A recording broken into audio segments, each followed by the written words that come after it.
Welcome to another highly questionable week that looks a lot like the highly questionable week before that. And the one before that, we got to get this guy out of here before the end of the week. Izzy Gutierrez, what do you like on the show today? There's something on our rundown about Enes Kanter teaching defense, and I've never been more intrigued with anything ever in my life. Dale, Papi.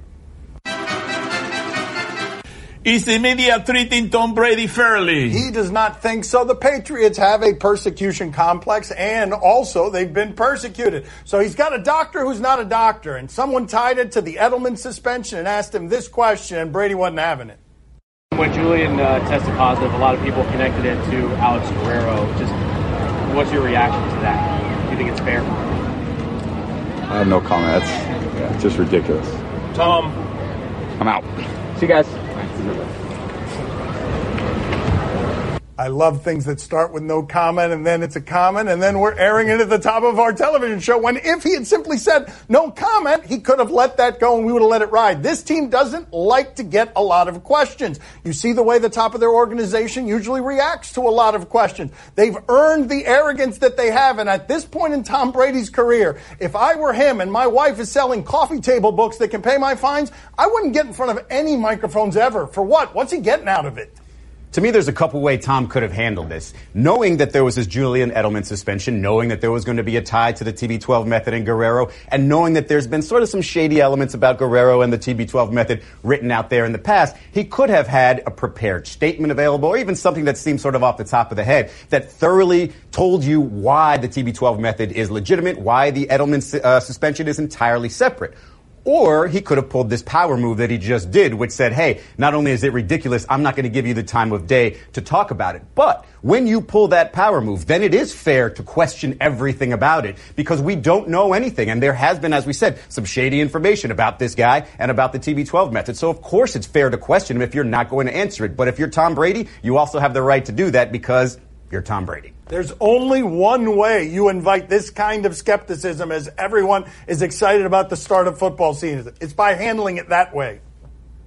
You know, this is bad. This is really bad. This is ridiculous. You know, the way the media is handling Brady is not right, you know.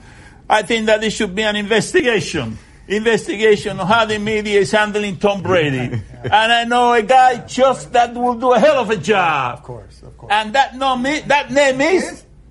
Ted Williams, that's right. Yeah. For about $50 million, he'll get all the nitty-gritty. $50 million. If you push him too far, he might drop it to about 14.5. That would be a hell of a deal. He's negotiable. All the nitty-gritty.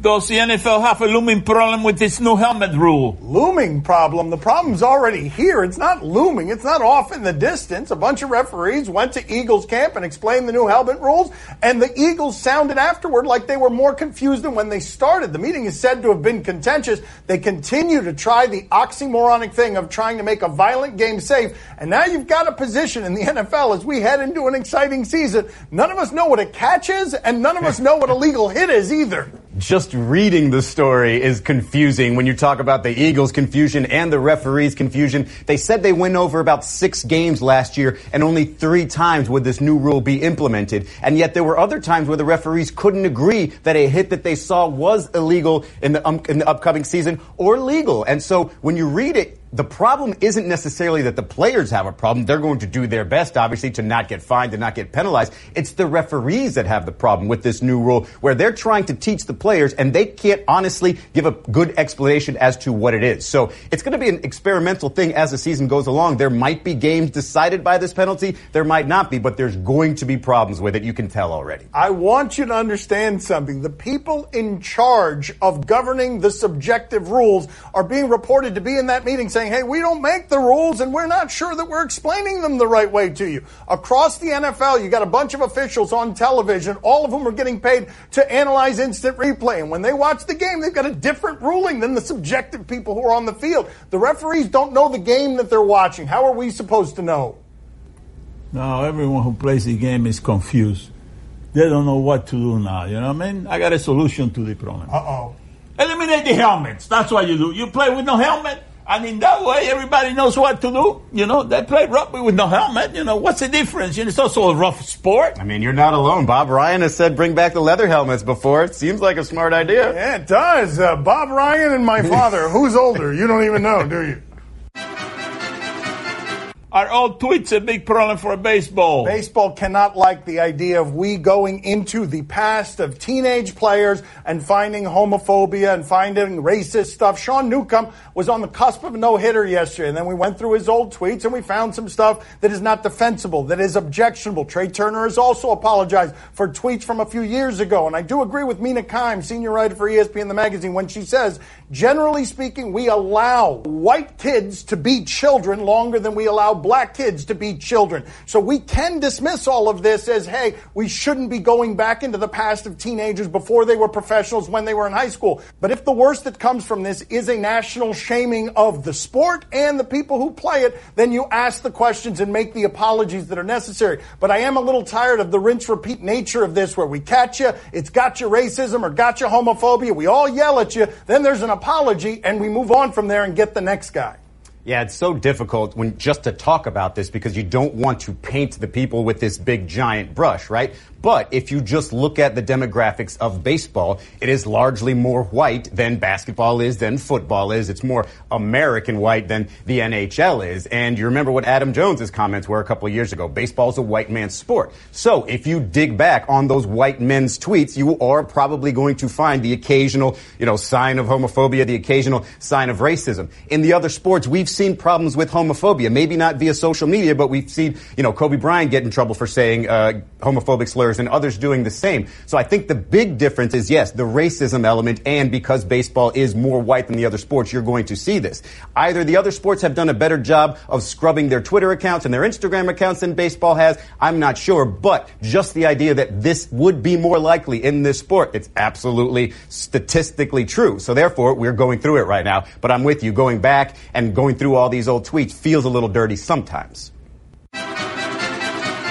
He says Brian more or less likely to get signed after blasting the Cowboys. Oh, I don't care about more and less likely. I want to read these tweets. I'm here for Des Bryant, scorned and feeling hurt after his precipitous decline as a number one receiver with the Cowboys. And you could read the top of that, but the money stuff is garbage play calling, garbage bleep play calling. Everybody lined up in the same spot for 17 weeks, so that takes out the coaching staff and a little bit his quarterback. And then he says that Jerry Jones was the only one who was clueless, and he also calls teammate Sean Lee Snake Lee. I've been surprised that the best offer we've heard reported for Des Bryant was the 3-year, $21 million offer that the Ravens offered at the start of the offseason. But if you're Des Bryant and you want a new contract, this is exactly what you don't do on Twitter before trying to get some team and telling them, I can still play for you, I could be your number one. There are guys in every locker room probably that are problematic, like a Des Bryant. The issue becomes when teammates decide that your activity, your diva nature, is greater than your production for the team. And that clearly happened with the Dallas Cowboys. They probably got to a point where it's just like, you know what, we're tired of what Des brings to us in the locker room, and he's not bringing enough to us on the field, therefore, let's say something about it. And this is something we're going to get to in the next topic here, but you see how Ezekiel Elliott and Dak Prescott are team-first guys, regardless of the issue. So I can absolutely see how he became somebody that the Dallas Cowboys didn't want anymore. But in terms of production, if you're not getting signed by these other teams, I think a lot of teams will be willing to put up with that if you were still putting up number one wide receiver numbers. I think the best thing he has going in his favor are when people like Antonio Brown tweet out, hey, come play with me. You could still be a number 2, number 3 receiver on a team as long as they come in and embrace you and you feel wanted in that scenario. Why are we talking about Des Bryant? Didn't he have about 4 catches last year? Mm-hmm. I mean, come on. It was a little more than 4. Come on, it was almost 70. Is the NFL right to tell Jerry Jones to zip it over the protest during the anthem? All right, here's where we are with the chronology of this story. The NFL already told its owners, please don't say too much around cameras and microphones about this whole anthem story. And so what do Jerry Jones and his boy do? They immediately get in front of the cameras and do a bunch of things to inflame the situation. So now the NFL has stepped in, according to the reporting from the Fort Worth Star-Telegram, and told Jerry, hey, knock it off, just don't talk about it. And basically all the NFL is doing here, the NFL has been trying to protect its image throughout on this, to protect its business with the customers. All the NFL is doing here is saying, please go into the hiding. We do not want this out in front of the lights. Of course the NFL's right to tell him to zip it because they just told everybody essentially to zip it while we figure out what we're going to do. But Jerry Jones has to be feeling really good about his locker room right now when Ezekiel Elliott, probably the biggest name in there, comes out and says, we're Dallas Cowboys, we stand for the anthem. He's already seemingly brainwashed that whole locker room into thinking that his way of thinking is the right way. So it doesn't really matter what the NFL does. It seems like Jerry Jones has his team, sadly, under control.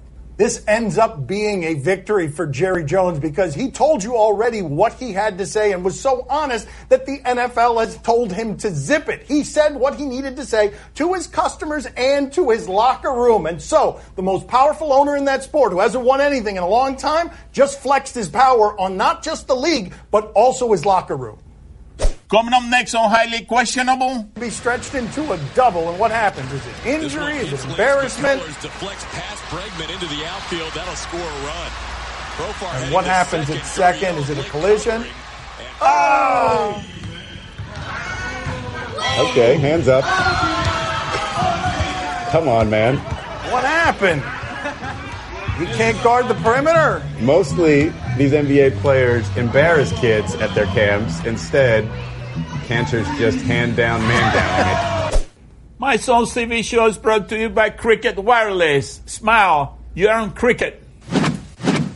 Allie's mom knew she had a strong kick even back in the womb. And from then on, Allie was always kicking a ball and saying she was going to play pro soccer. And one day, while she was kicking a ball against a wall, her skills drew even more attention. Her boss said, "Could you please stop that and get me those quarterly numbers I asked for?"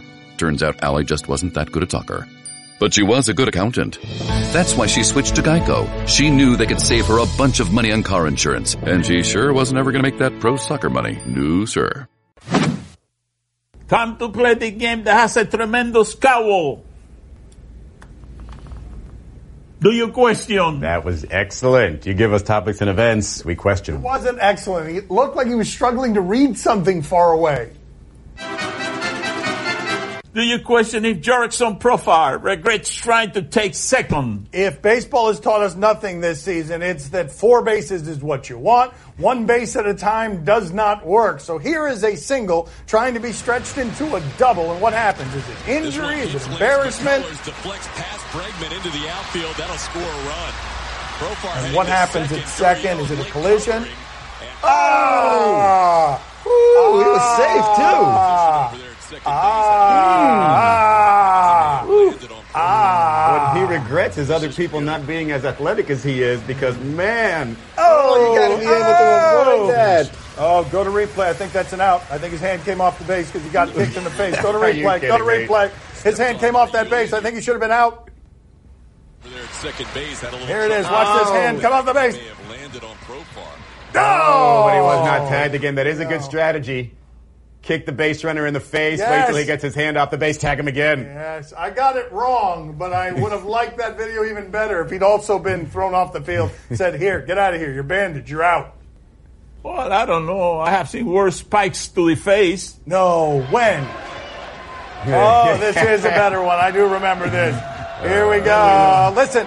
Oh! And there it is. Concussion protocol. Yes. In volleyball. Okay. A shattered face is all. Let's move on to the next funny video we can laugh at.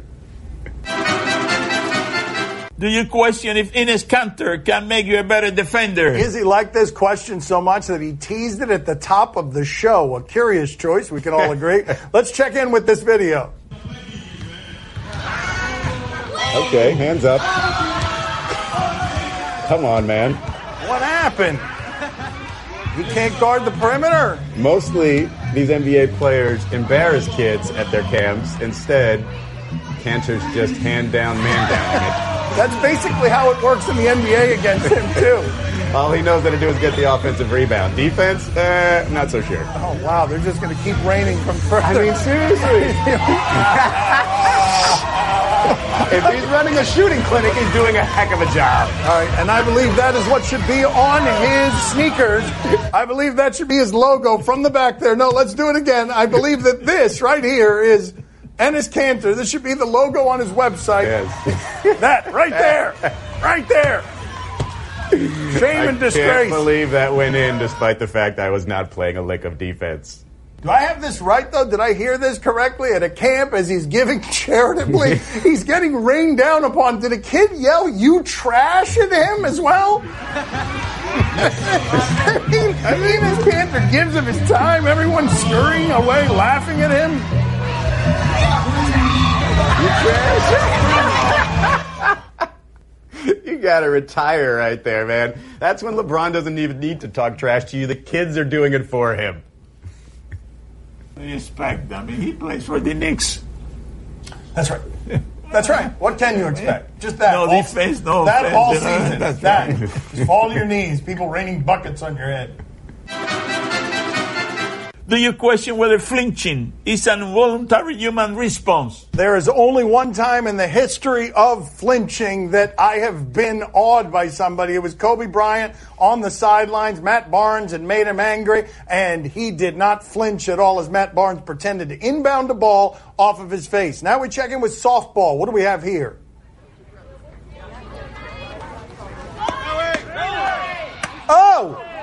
Oh, that's a play at third, and I guess you don't flinch when you've got a you've got a you mask. got that helmet there.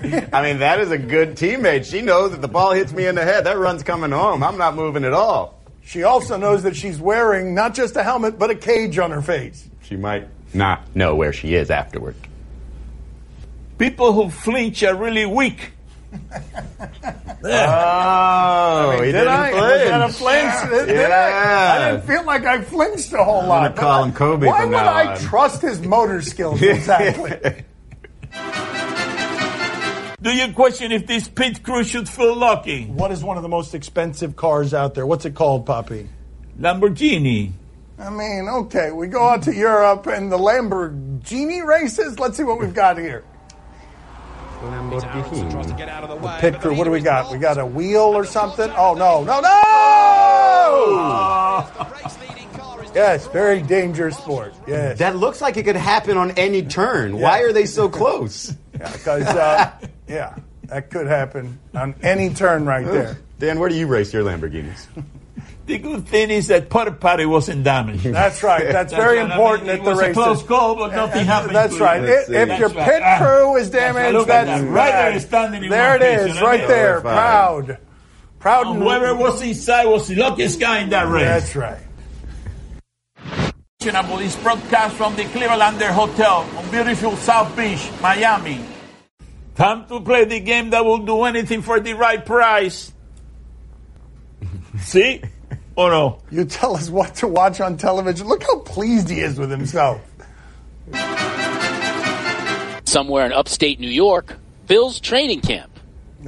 Speaking of old racist tweets, Josh Allen is the quarterback for the Bills. He is one of the most interesting stories in the league this year. Is he good or is he not good? Let's see. Okay, that looks not good right there. That's, okay, Bills football right there for the last, forever. Izzy, are you intrigued? Did you notice that the setup was somewhere in upstate New York because nobody knows where that is? Papi, are you intrigued? Oh, see, I'm very intrigued. Are you kidding me? You know who is really jealous about that throw? Andrew Luck. He could not overthrow a receiver if he tried with his whole life. He couldn't even reach a receiver. He sees something like that, he'll really get real jealous. Tomorrow on E, very Cavallari. Oh, Papi's favorite Dolphin ever, Jay Cutler, has been the star of this thing so far. Let's see what we've got from Jay Cutler. Well, okay, so Taylor, in her interview, she basically said that it seems like fun. And when I said, I'm not here to be hiring everybody's best friend. Like, I don't need cliques going on. I don't need this drama in my store. So I told her no. So Shannon comes into the store. She has tears in her eyes. She was like, maybe I shouldn't work for Uncommon James. And this is the stuff you're going to be saying about me. She didn't say that. I swear to God. It's like this whole, I know, it's this whole thing. I'm like, I don't understand what is happening. Did she really say that? Yes. Maybe just fire somebody, get everyone's attention. This is probably why you don't own your own business. Just cut somebody's head off. So much wisdom imparted by Jay Cutler. He may not own his own business, but he made $10 million last year for doing nothing. Izzy, are you intrigued? No, but if the title of the show was Resting Cutler Face, I would watch hours upon hours of it. Yes. Papi, are you intrigued? Oh, see, I'm very intrigued. Listen, this guy, Jay Cutler, he got to be doing something right, you know? He was in the booth, you know. I mean, he was a broadcaster, and all of a sudden he went to the Dolphins, made $10 million, and all of a sudden he has a TV show with his wife, you know. He's making a lot of money. He just sits there. He doesn't say too much, you know what I mean? Well, with the Dolphins, he did the same thing. He didn't do too much, you know what I mean? He found the formula to success. A lot of money doing very little. Yeah, that's right. He sits there and doesn't say too much, but makes a lot of money. That's all the time we have for today. Thank you for watching. We'll talk to you tomorrow. Thanks for watching. Will I still be here? It's not that I don't do anything. I read the questions. I point to the screen. You know what I mean? I lift my shirt. You know, I go like this, and then when they extend their hands, I go like that. You know what I mean? That's it. What else do you do? What else do you do? Well, I mean, you know, I call LeBron many things. You know what I mean? That's right. Nobody else does that on TV. You know what I mean? So that's a different take. Double middle fingers. Nobody else does that. That's right. Sometimes one, and when I get excited, I go for two. Okay, very good. What else do you do? That about covers it. Okay, very good. I ran out of things. I forget lines. I forget lines. That's a good way to go down the end. Hoiberg calls. I'm a squeaky toy, and I've got one job, getting chomped on by this little ankle sniffer. So pardon me for feeling inept compared to Geico, who does so much more. Like while I'm getting slobbered on, Geico is creating cool technology like their mobile app, which lets people pay their bills or file a claim. Plus, Geico is the fastest growing auto insurer for the last 10 years. Is it too much for me to ask for one more feature? Fast and friendly claim service like Geico, maybe? Oh, great. I'm getting buried again. Geico. Expect great savings and a whole lot more.